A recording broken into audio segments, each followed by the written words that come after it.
programa Convite à Vida está no ar. Confira no programa de hoje a entrevista de Israel Belo de Azevedo com o embaixador Sebastião Barbosa. Eles falam sobre carreira diplomática, realidade na África e a vida fora do Brasil. O louco por viagens Rogério Anachev apresenta um roteiro de férias surpreendentes. E a pergunta do dia em nosso programa é: Deus é uma invenção humana? O que você acha? Nós fomos às ruas e perguntamos a opinião de algumas pessoas. Vamos ouvir o que o povo fala?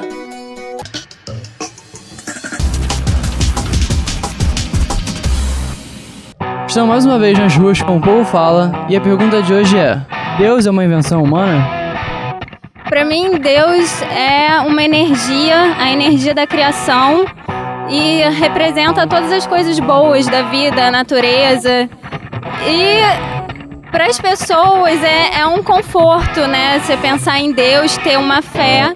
Mas para mim isso faz parte mesmo da natureza. Deus existe. Não, Deus é a necessidade de nós acreditarmos em alguma coisa superior. No meu entender, eu acho que Deus é um espírito, né, que gerou o teu filho, que botou o teu filho em Maria, né, para nos dar uma coisa melhor na nossa vida, né?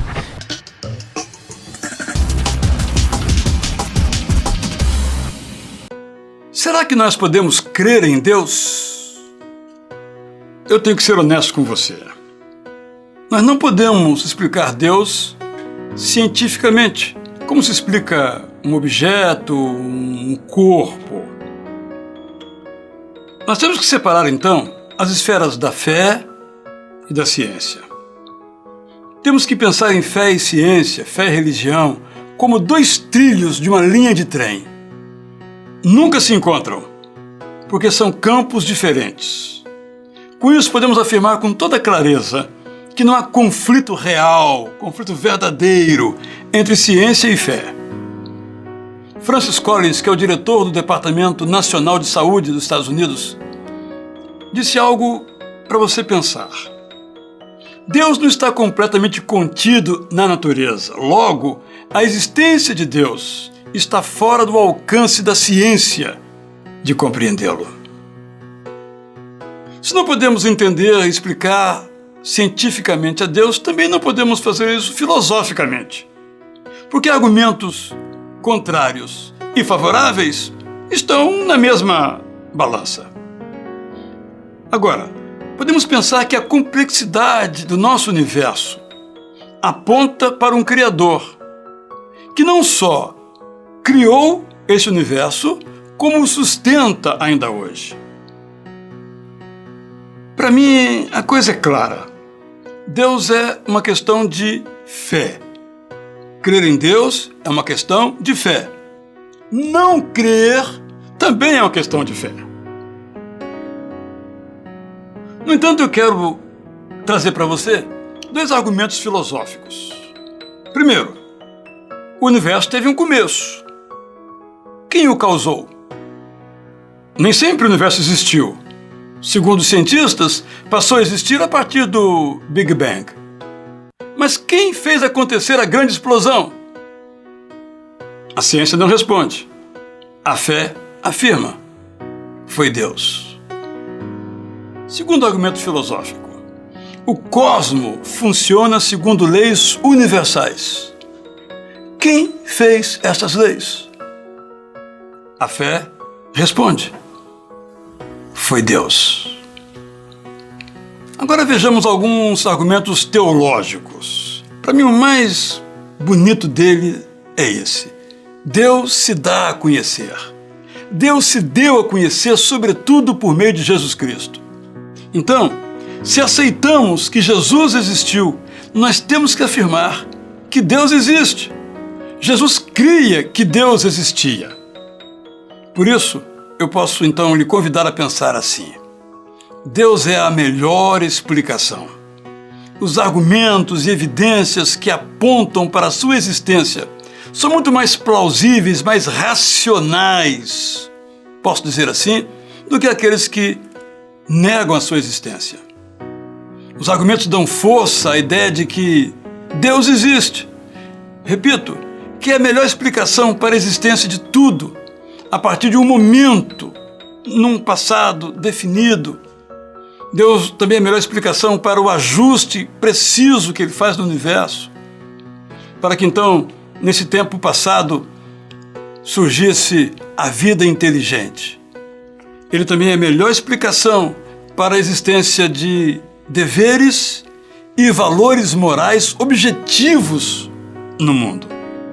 Como disse William Craig, esses valores e deveres existem independentemente da opinião humana. Quem colocou esses valores na mente humana? A fé responde: foi Deus. A essa altura, talvez você me pergunte assim: como é que eu posso crer em Deus? Para que eu devo crer em Deus? Eu diria muito simplesmente o seguinte: quando nós cremos em Deus, nós temos certeza que somos amados por Ele. Quando nós cremos em Deus, nós podemos saber que temos um amigo que nunca falha. Quando nós cremos em Deus, nós nunca estamos sozinhos. E agora, a melhor notícia: nós podemos conhecer a Deus. Você quer conhecê-lo? Você pode conhecê-lo através da Bíblia e através da oração. Quando você o conhece, então, você pode ter certeza, como eu tenho, de uma vida eterna, aqui e depois da morte. Então eu termino assim: se você quer saber quem é Deus, olhe para Jesus. Pesquise sobre Jesus. Você vai conhecer Jesus e vai conhecer quem é Deus e vai ter a sua vida em outra dimensão, segura e feliz, porque Deus é a garantia da nossa felicidade.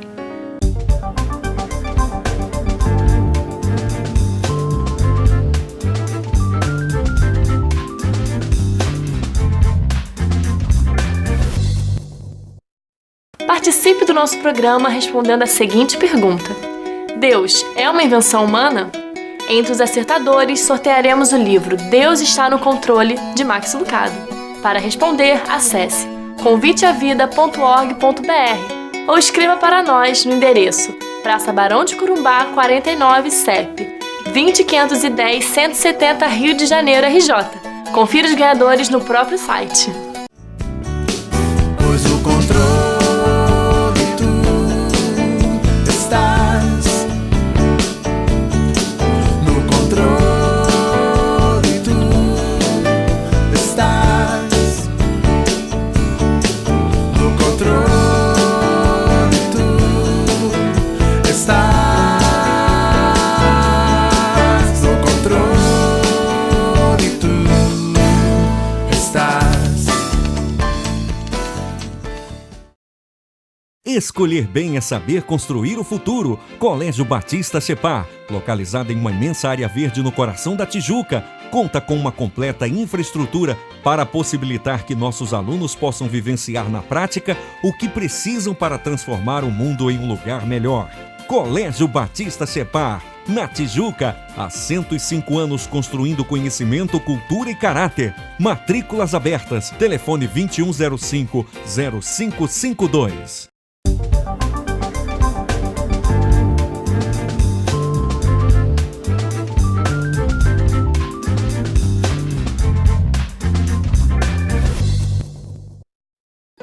Você fica confortável quando vem uma autoridade ao Brasil e põe para recebê-lo uma mulata sambando, um índio de cocar?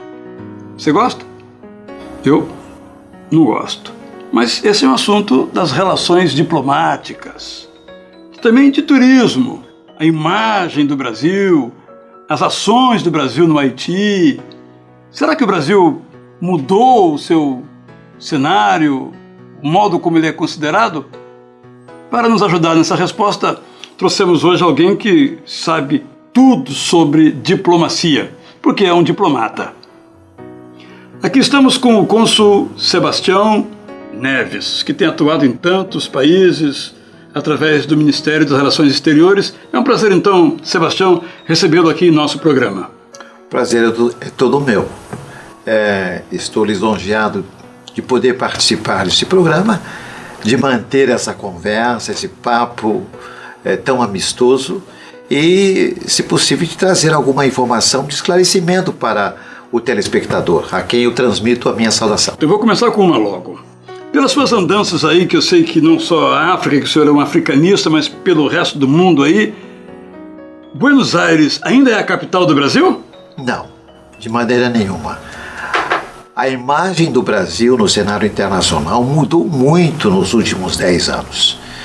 E não é aquela imagem distorcida, tradicional, do futebol, do café. Não, hoje o Brasil é também conhecido pela produção de manufaturados, é conhecido como um grande exportador, é conhecido como a segunda maior potência agrícola do mundo, é conhecido por ser o maior exportador de aviões de pequeno e médio porte. Que interessante. Então, nossa imagem melhorou. E o Brasil, no caso, o Ministério das Relações Exteriores, tem contribuído para isso, o Brasil tem investido mais para atrair turistas, para conhecer as nossas belezas e as nossas realidades, ou esse investimento ainda é baixo? Não, é grande. Nós temos no Itamaraty um departamento que é muito atuante na área comercial e na área turística. É o departamento de promoção comercial. Ele tem uma divisão específica de turismo, mas esse departamento de promoção comercial, ele tem um banco de dados muito bom e ele promove exportações. Se você permitir, Israel, eu dou um exemplo. Vamos lá. O Consulado Geral do Brasil em Los Angeles, ele promove mais de $1 bilhão de exportações. E as despesas do Itamaraty, as despesas gerais de salários, o pagamento da locação de imóveis, promoção cultural, viagens diárias, deve estar em torno dos seus 400, 500 milhões de dólares por ano para todas as despesas da carreira diplomática. Então, um único consulado, um único setor de promoção consular do Consulado Geral em Los Angeles promove mais do que o que é necessário para sustentar o Itamaraty. O Itamaraty, a folha de despesas de custeio e de salários do Itamaraty não chega a ser 1% do orçamento geral da União. E sobre esses estereótipos? Brasileiro, mulata, índio, cobra, Amazônia, o que tem sido feito para esses estereótipos acabem ou nós alimentamos isso também? Não, absolutamente. Na maioria dos países, sabe-se que existe no Brasil uma mescla de raças. Há uma estudiosa francesa da Sorbonne que afirmou, em conhecida tese, que a miscigenação racial no Brasil ela é mais intensa, mais profunda até do que nos Estados Unidos. Então, claro, sabe-se que existe uma mescla, uma mistura de raças no Brasil. Mas essa história de mulata ou só cocar, índio, não. As pessoas já conhecem o brasileiro. A predominância racial do brasileiro é o pardo, que constitui, na verdade, cerca de 65%, 70% da população brasileira. Vamos falar sobre política internacional. Eu já ouvi o seguinte, que o Itamaraty quer levar o Brasil a ter um assento permanente no Conselho de Segurança, e que por isso, então, tem feito um monte de coisas. E que as ações no Haiti, por exemplo, na África, todas têm esse objetivo.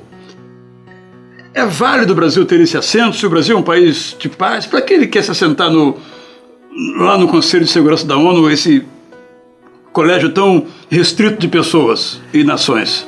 As ações de cooperação do Brasil com os países mais pobres do mundo não têm esse objetivo. Não. Absolutamente. Mas a crítica diz que tem. O brasileiro é conhecido como uma pessoa de bom coração, de modo geral.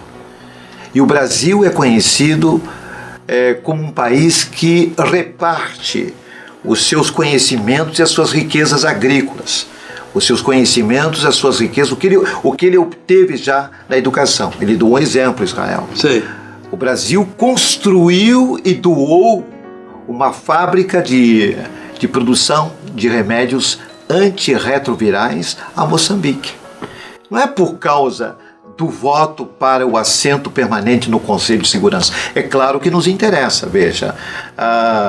Você no Conselho de Segurança, você tem somente 5 assentos. Os outros 10, eles são renováveis e são de países eleitos para exercerem os cargos dentro do Conselho de Segurança. Então dá o total de 15 assentos. 10 que são renováveis e os 5 que são permanentes.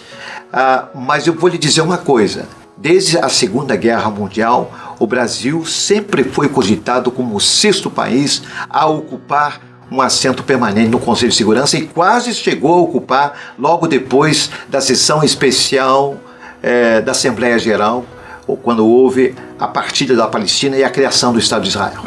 Mas acha que um dia isso vai acontecer? Não tenho a menor dúvida. Vai. Não tenho a menor dúvida porque a presença do Brasil e a importância do Brasil no cenário internacional está crescendo muito, muito rapidamente. Então é inevitável, primeiro, uma reforma geral das Nações Unidas. E dentro da reforma das Nações Unidas, a ampliação do Conselho de Segurança e a ampliação do número dos assentos permanentes dentro do Conselho de Segurança. É inevitável, esse é o curso da história. Então não é preciso afobação e o Brasil não está criando missões diplomáticas, novas missões com essa finalidade e não está aumentando a sua cooperação com países pobres ou países em estado de calamidade ou estado de necessidade com esse objetivo, absolutamente. Mas uma pergunta agora mais incômoda. A gente ouve a crítica segundo a qual o Brasil se alinha a países errados, tipo Cuba, Venezuela, Irã. Mas isso você vai responder no próximo bloco. Convite A Vida volta daqui a pouco com o embaixador Sebastião Neves respondendo sobre a diplomacia brasileira, o Brasil no cenário internacional. Voltamos já.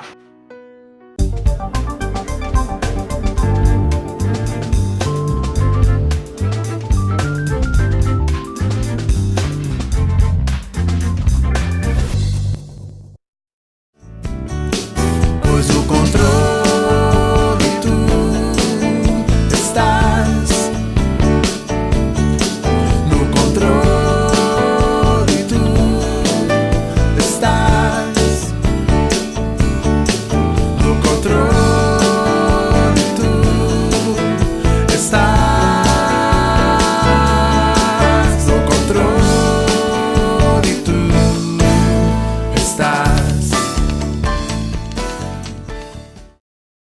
Escolher bem é saber construir o futuro. Colégio Batista Cepar, localizado em uma imensa área verde no coração da Tijuca, conta com uma completa infraestrutura para possibilitar que nossos alunos possam vivenciar na prática o que precisam para transformar o mundo em um lugar melhor. Colégio Batista Cepar, na Tijuca, há 105 anos construindo conhecimento, cultura e caráter. Matrículas abertas. Telefone 2105-0552.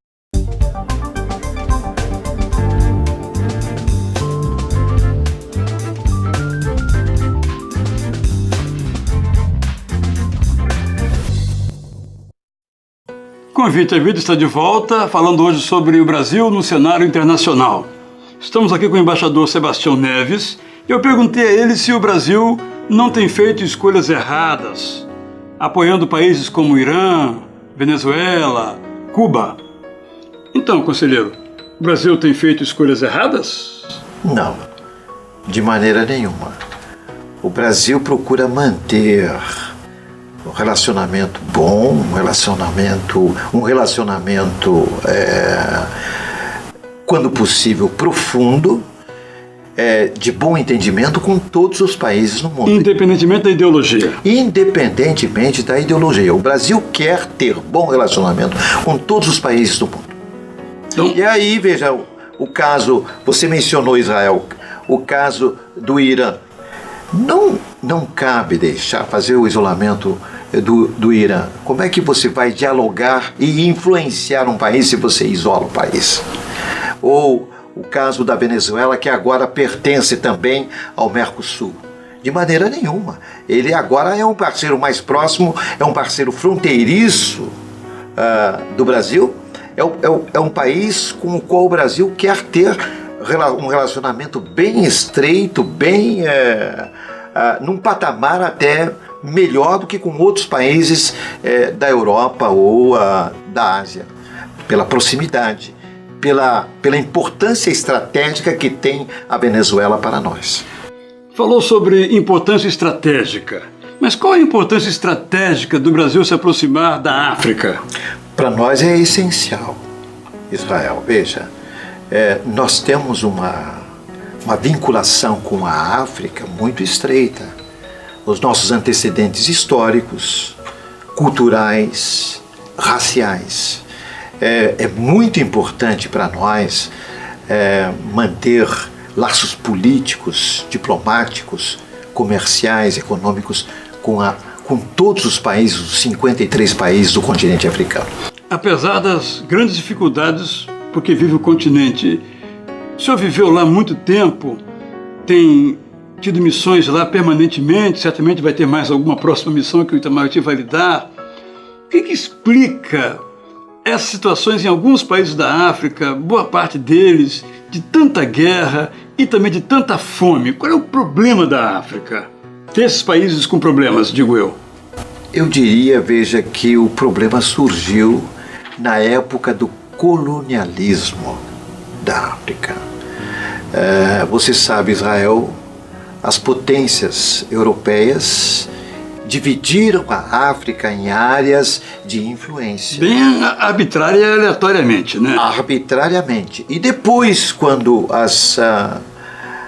chegou o período de independência da África, chegou o período de emancipação dos países africanos, foram estabelecidas fronteiras arbitrárias, aleatórias, independentemente das etnias. Então aí você tem uma das origens das guerras.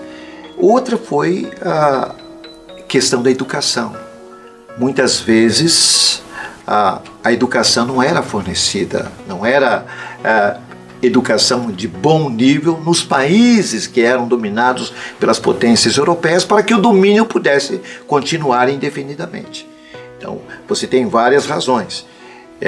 Você tem também a disputa pelas riquezas, pelos metais estratégicos de países como o Congo, por exemplo.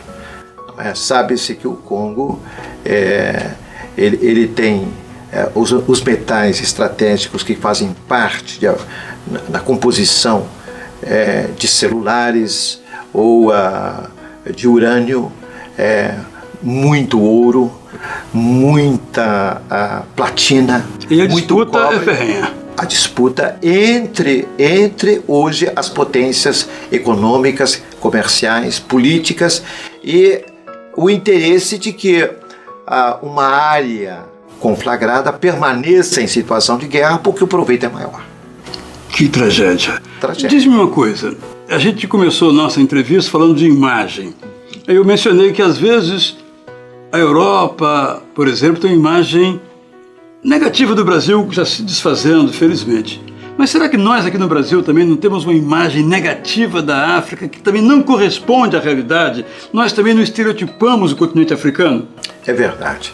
E o continente africano, Israel, ele é muito diferenciado.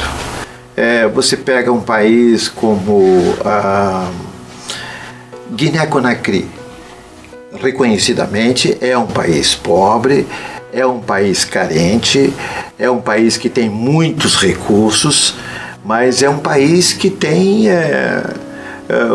um índice bem pequeno de desenvolvimento humano. Mas você pega a Botsuana, que as pessoas, de um modo geral, não sabem que Botsuana é o maior produtor de diamantes do mundo e que a distribuição da riqueza proporcionada pelo diamante, ela é equitativa. Botsuana é um país africano do lado da África do Sul que tem muito bons hospitais públicos, muito boas escolas com um nível de excelência em educação, muito boas universidades, um excelente nível de vida, eu diria, melhor até do que o do brasileiro de classe média.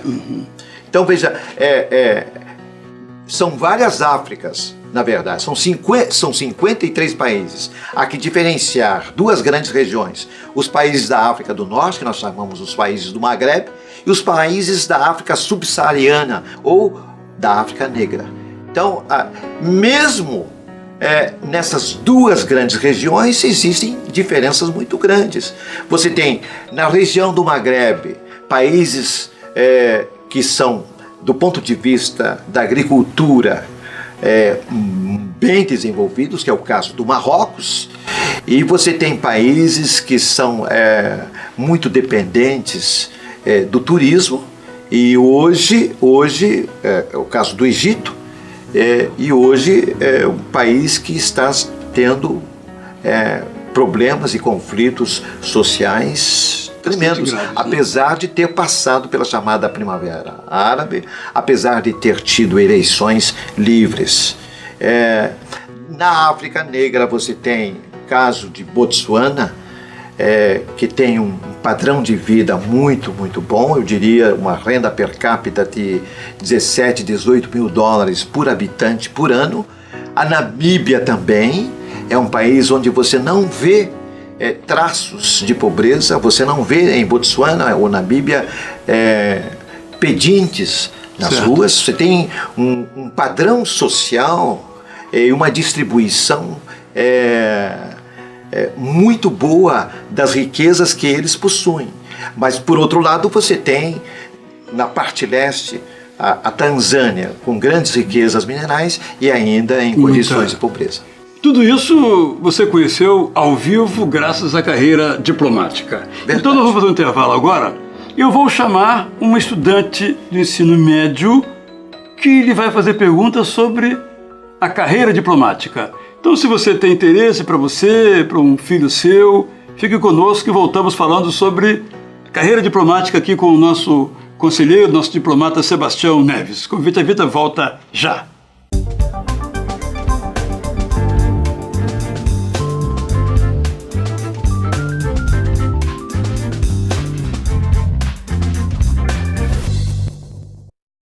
Participe do nosso programa respondendo a seguinte pergunta: Deus é uma invenção humana?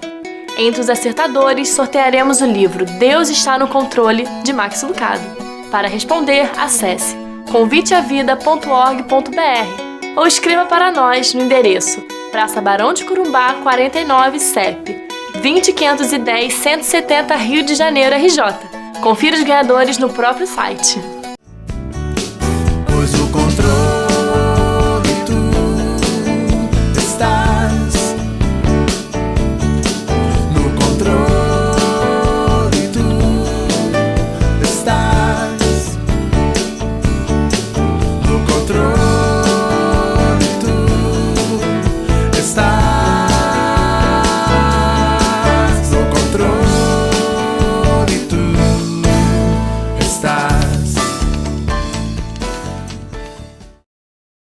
Escolher bem é saber construir o futuro. Colégio Batista Separ, localizado em uma imensa área verde no coração da Tijuca, conta com uma completa infraestrutura para possibilitar que nossos alunos possam vivenciar na prática o que precisam para transformar o mundo em um lugar melhor. Colégio Batista Separ, na Tijuca, há 105 anos construindo conhecimento, cultura e caráter. Matrículas abertas. Telefone 2105-0552.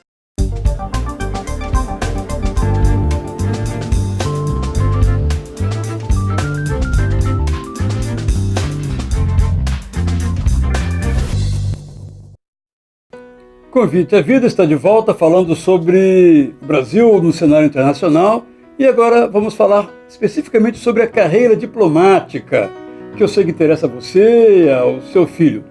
E nós trouxemos para perguntar ao embaixador sobre esse assunto uma estudante de ensino médio que pretende ser uma diplomata.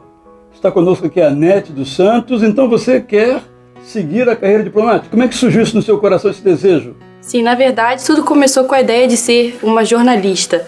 Mas como eu sempre tive muito contato com inglês e alemão, e eu sempre gostei muito dessa área de relações, né, onde você lida com pessoas, você trabalha muito com isso, eu pensei que nas relações internacionais eu poderia unir o prazer pelo idioma e o prazer também com lidar, né, com as pessoas. Então, daí eu mudei a minha ideia do jornalismo para as relações internacionais. E da conversa aqui com o embaixador, o que você achou de mais interessante do que ele falou? Eu gostei muito de ver o cenário hoje em dia, né, e ver como as coisas mudam, como o Brasil está agora, a visão que o mundo tem de quem é Brasil e a visão que o mundo tinha, e o quanto que nós hoje, quanto estudantes e futuros diplomatas, precisamos estar preparados para essa mudança drástica no Brasil. Então, você quer perguntar alguma coisa a ele sobre o seu caminho daqui para frente? Claro, essa é a sua chance, ó. Como é que é o mercado de trabalho para um diplomata? Como é que é essa disputa? Porque a gente vê no jornalismo, os grandes jornalistas falam que você precisa trabalhar demais. Como é que é assim para você alcançar o seu lugar numa carreira dessas? Bom, em primeiro lugar, você precisa ter uma preparação esmerada, não é? Em todos os tópicos, em todas as matérias que são exigidas para que o postulante possa entrar na academia diplomática.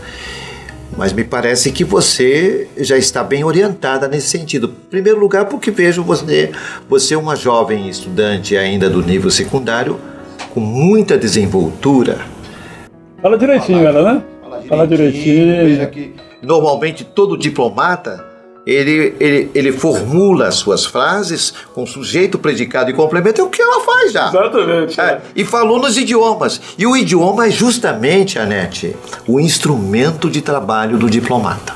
Não se pode conceber um diplomata que fale mal os idiomas. Ele tem que falar muito bem. No seu caso, quais os idiomas que maneja? Olha, no meu caso, para ingressar na carreira, eu tive que prestar provas de nível elevado de português, inglês e francês. Certo. Depois, na carreira, eu aprendi espanhol, tenho 3 diplomas de hebraico, mas isso já dentro da carreira. Certo. Tive um interesse muito grande por hebraico, eu servi como cônsul do Brasil em Israel, tive a oportunidade de aprender, depois aprendi árabe no Marrocos. Mas hoje mudou um pouco o quadro. Hoje as exigências são em torno de português, inglês, francês e espanhol. O espanhol foi incluído.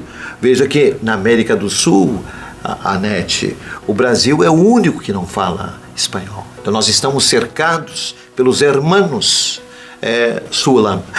da América do Sul, que todos são de língua espanhola. Então o espanhol é obrigatório também entre as línguas que são exigidas para o ingresso na carreira. Agora, depois, durante a carreira, é claro, você se interessa por outros idiomas, porque a pessoa que aprende mais de um idioma pega a flexibilidade mental e com essa flexibilidade mental aprende facilmente outros idiomas. Chegou a dominar algum dialeto africano? Não. Eu tive a oportunidade, depois me arrependi. Eu gostaria, na época em que eu servi em Nairobi durante 2 anos, eu gostaria de ter aprendido Swahili, que é idioma, não dialeto. Ele é o idioma de toda a África Oriental. Então, Anete, você perguntou isso, mas também um pouco mais sobre as habilidades para ter o sucesso na carreira. Eu acho que não é só o idioma, não é só a inteligência, tem outras habilidades também, né? Naturalmente, veja, é preciso que o diplomata tenha desenvoltura e ter o domínio da palavra. E interessante, aqui cabe mencionar, né, o sábio Salomão, que disse que é muito bom a pessoa ter a palavra certa no momento certo para a pessoa certa. Esse é o ideal do diplomata também. O diplomata, ele não gosta de abrir a boca simplesmente para dizer alguma coisa, mas ele quer dizer a palavra certa, no momento certo, na ocasião certa, para as pessoas certas. Percebe, então? Essa é uma qualidade do diplomata. Saber o que dizer no momento que deve falar. É fundamental para você ser um bom diplomata. Bom diplomata não quer dizer que tenha sempre a palavra certa ou que tenha a desenvoltura necessária em todos os momentos. Não, mas é preciso que ele saiba também desenvolver negociação e aproximar, reconciliar pessoas, etnias, nações. E até interessante, para terminarmos aqui, né, que a Bíblia nos chama de embaixadores, né? Diplomatas de Cristo, né? E vocês se consideram diplomata de Cristo em todos os sentidos, para terminarmos nosso encontro aqui, então? Eu me considero um diplomata do reino. Paulo é que diz isso, né? Que todo aquele que é um seguidor de Jesus, ele é um embaixador de Cristo. Por quê? Porque ele aproxima as pessoas de Deus. Ele, quando fala a respeito de Jesus, ele está aproximando, reconciliando as pessoas com Deus. Então, eu me considero um diplomata do reino, um embaixador de Cristo, e me considero um diplomata do serviço diplomático brasileiro. Eu agradeço, então, Anete, a sua participação aqui, a sua participação, conselheiro. Esperamos que outros momentos surjam para conversarmos sobre esse assunto da diplomacia, que, assim como a África são 53 países, teríamos aqui pelo menos 53 perguntas para responder sobre cada um desses países, né? Muito obrigado. Eu que agradeço, é um privilégio participar desse programa Convite à Vida. Eu agradeço pela oportunidade de esclarecer alguns aspectos da diplomacia brasileira. E agradeço também a oportunidade de ter conversado e espero ter esclarecido a Anete sobre as qualidades principais do diplomata, o seu instrumento de trabalho e depois para ele progredir como um diplomata dedicado e eficiente. Obrigado também, Anete, pela sua participação aqui. Convite à Vida continua com outras atrações para você. Daqui a pouco nós vamos nos encontrar. Até lá.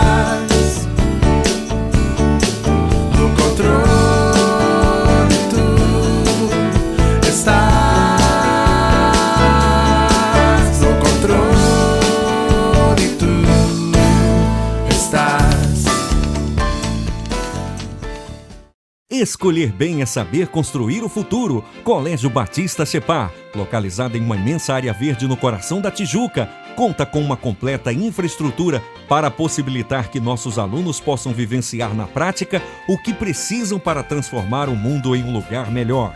Colégio Batista Separ, na Tijuca, há 105 anos construindo conhecimento, cultura e caráter. Matrículas abertas. Telefone 2105-0552.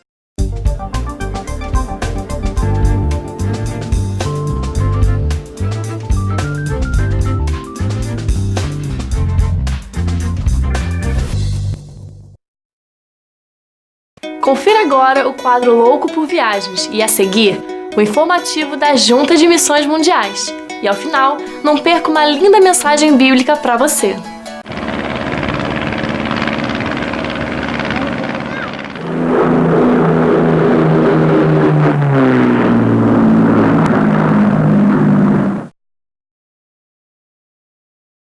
Olá, louco por viagens! Para mim, o programa de hoje tinha começado da seguinte maneira. Era uma vez, lá no sul da Alemanha, uma cidade que parece ter parado no tempo, aproximadamente aí 300 ou 400 anos atrás. Essa cidade se chama Rottenburg ob der Tauber e fica no sul da Alemanha, a apenas 185 quilômetros de Frankfurt.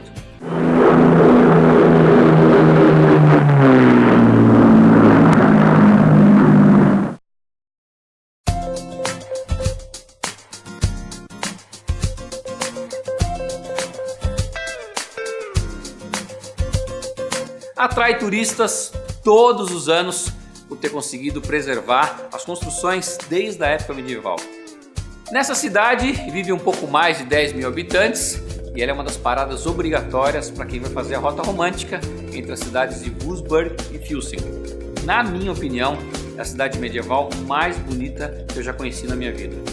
Como a cidade é bem pequena, a melhor dica aí é você fazer tudo caminhando, porque as ruas são muito estreitas e também não tem lugar para você praticamente estacionar seu carro. Por causa da posição geográfica de Rothenburg, ela fica um pouco aí acima do rio. O abastecimento da água era uma coisa muito complicada naqueles dias. Por essa razão, quando você andar por lá, você vai ver cerca de 40 fontes espalhadas pela cidade. Além de fornecer água potável, a fonte funcionava também como um help aí, como ajuda para os bombeiros que tinham que apagar incêndios aí em caso de grandes catástrofes na cidade. Vale lembrar que na época medieval, as cidades eram construídas aí com material extremamente inflamável. A fonte de São Jorge, que foi construída em 1606, é a maior das fontes e fica na Praça do Mercado, que é a principal da cidade. A fonte tem uma profundidade de 8 metros e uma capacidade de até 100 mil litros. A prefeitura, que também está nessa praça, é a construção mais imponente, que mistura o estilo gótico e o estilo renascentista. É interessante também você conhecer algumas igrejas. Além das igrejas, o Museu Criminal Medieval e o Jardim do Castelo, que fica aí no lado sul da cidade. Desse lugar você tem uma vista muito bonita ali de uma ponte bem interessante na cidade. Se você gosta de Natal, a principal loja da rede Kate Wolfart, que tem 10 lojas espalhadas lá pela Alemanha, se encontra também em Rothenburg e é a maior de todas que você pode encontrar. Eu nunca na minha vida inteira visitei uma loja tão interessante. Você tem velas de decoração para árvores, quebra-nozes, presépios, árvores de Natal, aqueles enfeites que tem de bola que você vira e fica com neve. Tudo que você puder imaginar relacionado ao Natal, você vai encontrar nessa loja. A cidade é cheia de atividades culturais durante o ano todo, mas o que mais atrai o interesse dos turistas acontece no mês de setembro, porque nessa época do ano o pessoal lá fica todo trajado a caráter como na época medieval. Imagina que interessante você andar pela rua e ver séculos de história caminhando ao seu lado. A cidade também tem excelentes restaurantes, lá você não pode deixar de experimentar linguiça, que ela é muito típica da região, e também que são umas massas, é tipo fatias de massa frita que se torna uma bola. Então ele põe um recheio de chocolate meio amargo, de maracujá, de canela, enfim, vários sabores maravilhosos. Uma outra dica é que existem visitas guiadas pela cidade durante a noite. Elas são oferecidas aí do mês de abril a outubro, para turistas ou individualmente, para grupos, não importa, você pode fazer essa visita sem custo nenhum. A duração mais ou menos aí de 1h30 e é um passeio que realmente vale muito a pena. Você não precisa de visto para ir para a Alemanha, apenas o seu passaporte válido. Existem 2 voos diretos para a cidade de Frankfurt, que fica aí, como eu já disse no início do programa, a 185 km da cidade de Rothenburg. Um desses voos é com a TAM, nossa querida TAM, companhia brasileira, e o outro com a companhia alemã, a Lufthansa. Se você quiser conhecer um pouco mais sobre Rothenburg, não deixe de visitar loucoporviagens.com.br. Semana que vem eu tô de volta e não se esqueça que dentro de nós sempre vai existir um louco por viagens.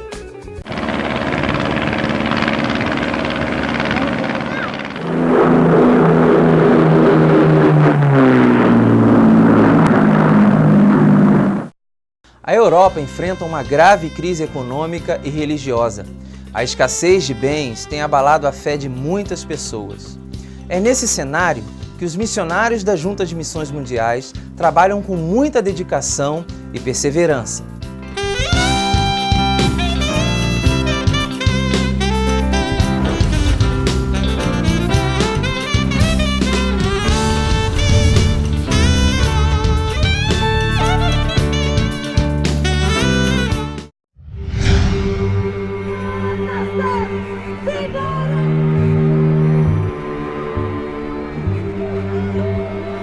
A Europa hoje vive uma grande crise econômica.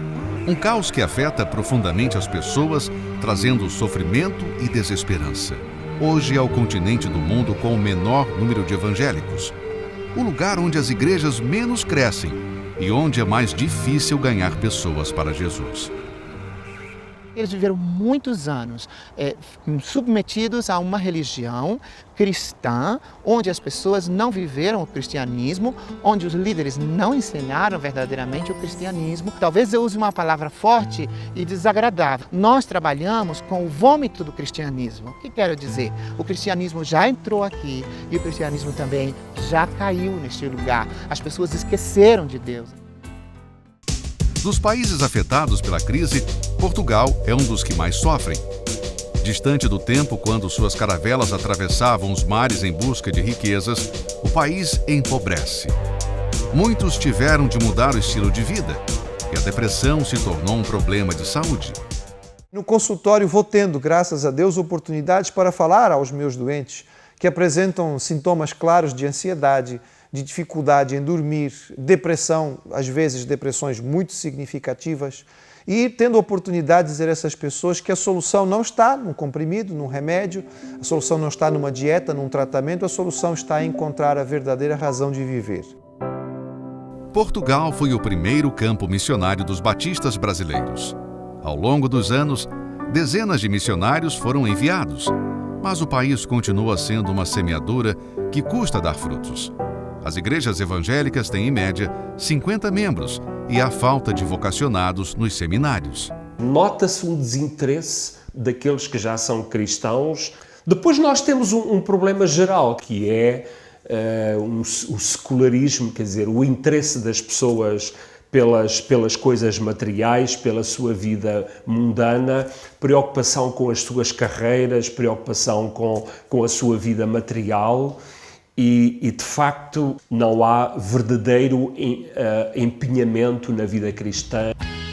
Neste contexto de dureza espiritual, onde templos se transformam em museus, os missionários brasileiros estão testemunhando de Cristo. Um dos objetivos é revitalizar as igrejas fracas. Os resultados mostram que vale a pena investir. Chegamos aqui nesta igreja em outubro de 2010, encontramos 4 pessoas e 5 congregados, um total de 9 pessoas. Como todos conhecem, a realidade da evangelização em Portugal é um campo muito difícil, especialmente essa região de Trás-os-Montes. E com oração e ajuda do Senhor, nós conseguimos completar o primeiro ano de aniversário da nossa chegada com 18 pessoas. Duplicou o número de 9 para 18. Agora estamos orando a Deus para que o Senhor nos abençoe, que ao completarmos o segundo ano da nossa chegada, mais uma vez o Senhor duplique o número de 18 para 36.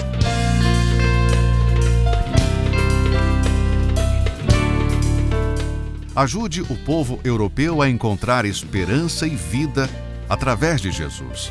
Se envolva nessa luta para que as igrejas batistas não fechem suas portas. A Europa foi um continente que enviou missionários para o resto do mundo, mas isso não está mais a acontecer.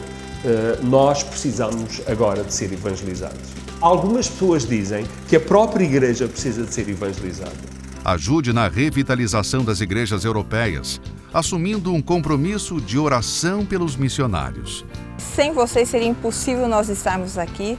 Vocês são bênção nas nossas vidas. Queremos agradecer de verdade as orações de nosso povo batista brasileiro. Importa que os seus joelhos, estejam aí plantados, orando pela nossa vida. Nós não seríamos nada se não houvesse um povo de trás de nós que orasse, que sustentasse e que nos abençoasse.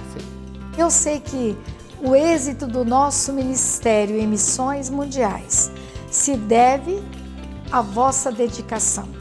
Há momentos, às vezes, que estamos um pouco cansados, mas sentimos que Deus nos levanta com as orações. Nós agradecemos as suas orações, porque com ela nós temos esta alegria, nós temos a força, nós temos a coragem de estar aqui. Nós agradecemos do fundo do nosso coração as orações dos irmãos, as ofertas. Entendemos que sem o sustento de oração nós não conseguimos vencer as batalhas, as lutas, as forças contrárias que encontramos aqui em Portugal. Você também pode sustentar essa obra, participando da campanha de missões mundiais em sua igreja. E se Deus está chamando você para um trabalho no campo europeu, entre em contato com a Central de Relacionamento, www.jmm.org/relacionamento.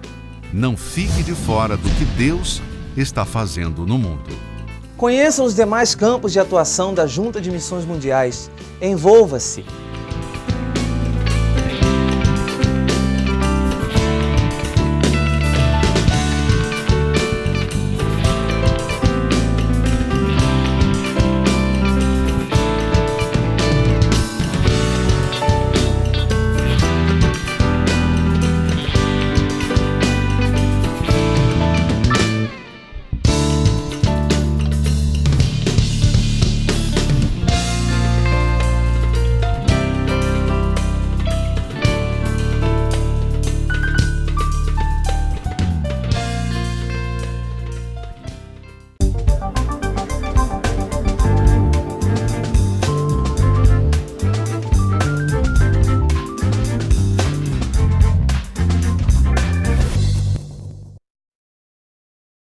Participe do nosso programa respondendo a seguinte pergunta: Deus é uma invenção humana? Entre os acertadores, sortearemos o livro Deus está no controle, de Max Lucado. Para responder, acesse conviteavida.org.br ou escreva para nós no endereço Praça Barão de Corumbá, 49, CEP 20510-170, Rio de Janeiro, RJ. Confira os ganhadores no próprio site.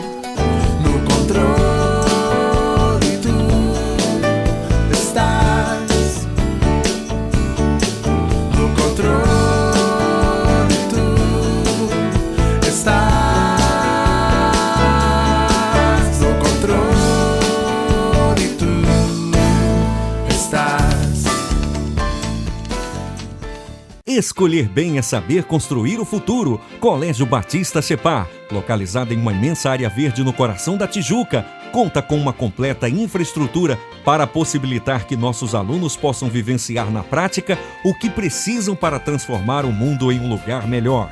Colégio Batista Separ, na Tijuca, há 105 anos construindo conhecimento, cultura e caráter. Matrículas abertas. Telefone 2105-0552. Universitários, missionários, músicos e teólogos. O que eles têm em comum? Para eles, conteúdo é tudo. Por isso, fazem parte da família Ultimato. Ultimato existe há 44 anos e é considerada a melhor revista cristã brasileira. Não é só uma leitura, é ouvir o chamado de Cristo a cada página. Para receber o conteúdo bíblico, assine Ultimato. Acesse nosso site e veja como é fácil ser assinante.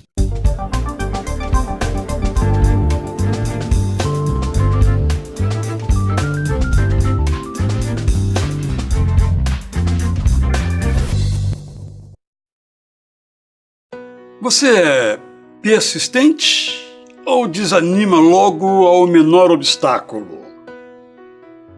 Quero contar uma história para você de uma mulher persistente. A história começa com Jesus saindo da sua pátria, atravessando a fronteira e se escondendo numa casa para descansar. Mas logo uma mulher soube, estava com a sua filha muito doente e foi procurar Jesus. Mas ela era uma mulher, era uma estrangeira, era de outra religião, não tinha, entre aspas, direito algum de se aproximar de Jesus, mas se aproximou de Jesus. Quando ela se aproximou de Jesus, Jesus começou a dialogar com ela. Nesse diálogo, Jesus mostrou que não podia fazer nada por ela, porque ela era estrangeira, e usou até uma linguagem dizendo que a bênção era para ser dada só para os que estavam sentados à mesa. Foi a imagem de Jesus Cristo. Sabe o que a mulher respondeu? Ela disse: mestre, mas na casa das pessoas, os cachorrinhos lá no chão comem as migalhas que sobram. Ela queria dizer com isso que se comparava aos cachorrinhos, porque não era da mesma pátria de Jesus Cristo. E também queria que Jesus intervisse na sua vida. E Jesus, então, concordou e a sua filha foi curada. Essa história, para mim, é a história da persistência. Aquela mulher precisava da intervenção de Jesus.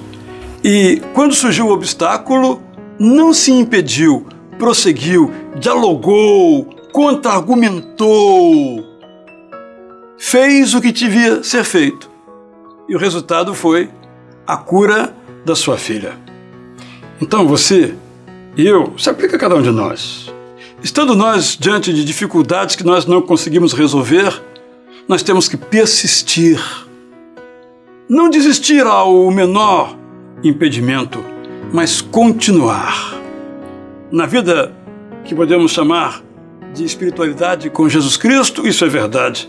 Mas na vida em geral, isso também é verdade. Não permita que as dificuldades se tornem impossibilidades. Persista e você vai receber aquilo que você busca. Esse é o meu desejo para você. Então eu vou orar por você nesse sentido, para que Jesus atenda o seu pedido, para que você busque a Jesus, busque a misericórdia de Deus como aquela mulher fez, porque a vitória é para quem persiste. Senhor, eu te rogo por todos aqueles que estão em dificuldades, às vezes desanimam, não conseguem dar um passo à frente, não conseguem persistir nos seus projetos, nos seus alvos, para que dês a cada um força, vigor, persistência. Esta é a minha oração para você. Eu a faço em nome de Jesus. Que você possa dizer aí onde você está. Amém. Lembre-se, a vitória é para quem persiste.